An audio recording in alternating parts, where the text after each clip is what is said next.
Let us be concerned with one another.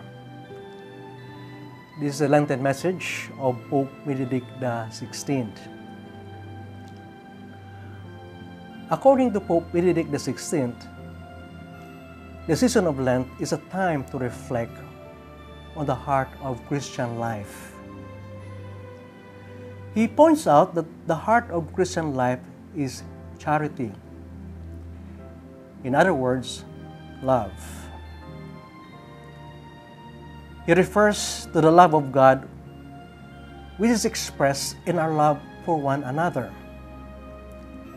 In other words, our concern for each other and the good works that flow from this concern.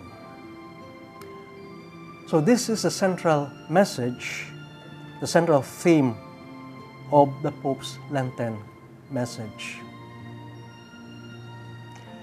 The text that he uses as a basis for the Lenten reflection comes from the letter to the Hebrews, chapter 10, verse 24.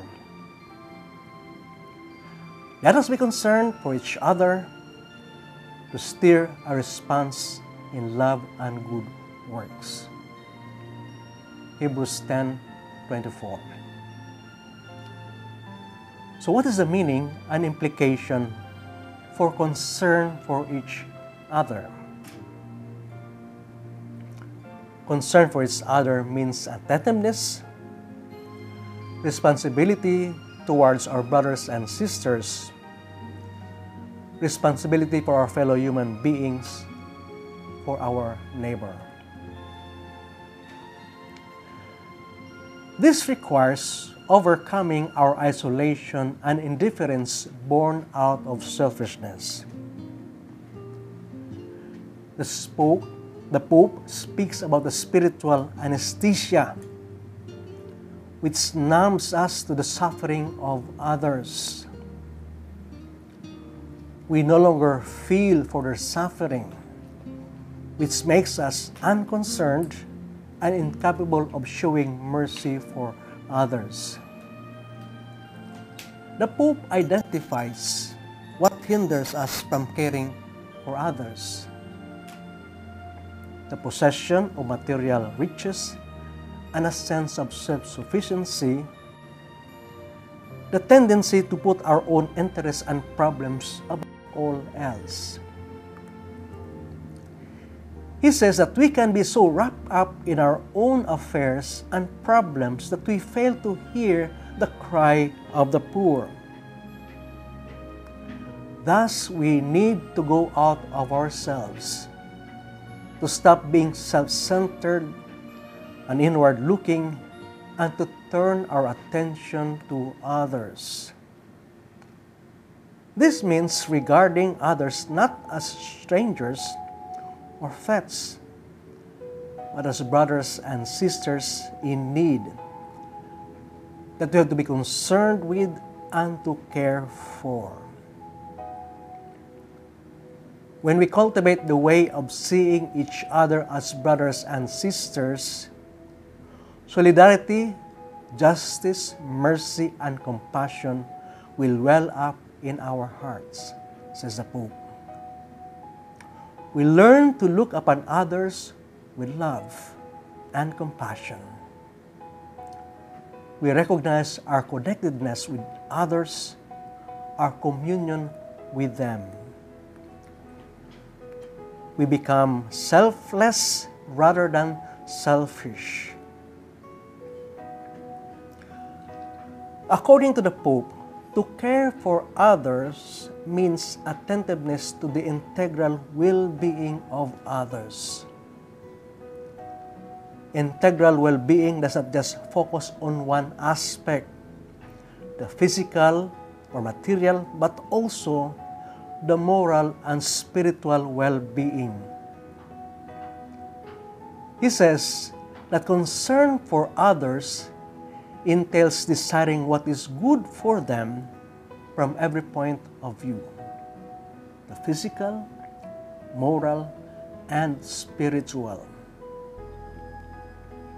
He associates what is good with whatever gives protects, and promotes life, brotherhood, and communion. Thus, concern for others means becoming aware of the needs of others, physical, moral, and spiritual needs. Of course, we have to respond to the basic needs of others. We have to respond to their material and physical needs. We have to care for people, most of whom are poor, hungry, who lack the basic necessities of life, who are sick, imprisoned, who are victimized by violence and injustice. But that is not enough. We can do more. We also have to respond to their spiritual needs. We have to be concerned for their spiritual well-being. The Pope says, we are sensitive to the idea of charity and caring about the physical and material well-being of others,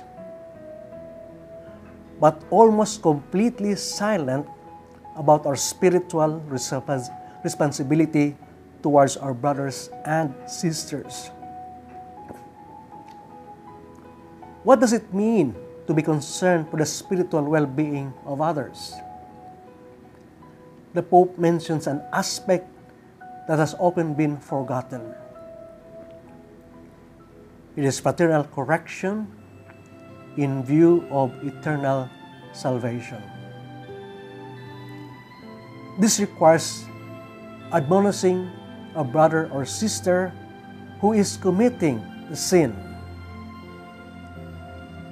This was practiced by the early Christian communities and traditionally considered as among the spiritual works of mercy. Fraternal correction was regarded as part of the prophetic mission of Christians to speak out against those who indulge in evil. The Church, according to the Pope, has to recover this dimension of Christian charity. The Pope reminds us that we must not remain silent before evil.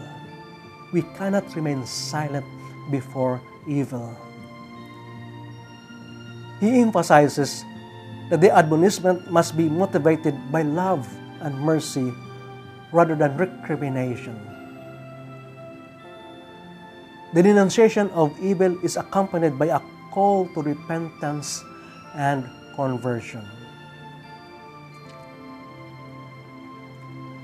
Being concerned for each other always implies reciprocity. It is not a one-way process. This requires mutual caring and support within the context of the Christian community. And it is why that we have to emphasize the need for a communitarian dimension for caring for one another, especially in the context of basic ecclesial communities. We need to develop communities at the grassroots level where the members really care for one another. According to the Pope, this mutual correction and encouragement in a spirit of humility and charity must be part of the life of the Christian community. So during this Lenten season, as we spend time in prayer and reflection, let us ask ourselves, how much have we shown our love and concern for each other? Are we really attentive to the needs of others? Do we really speak out against evil and engage in fraternal correction? So these are the questions that we need to reflect on during this Lenten season.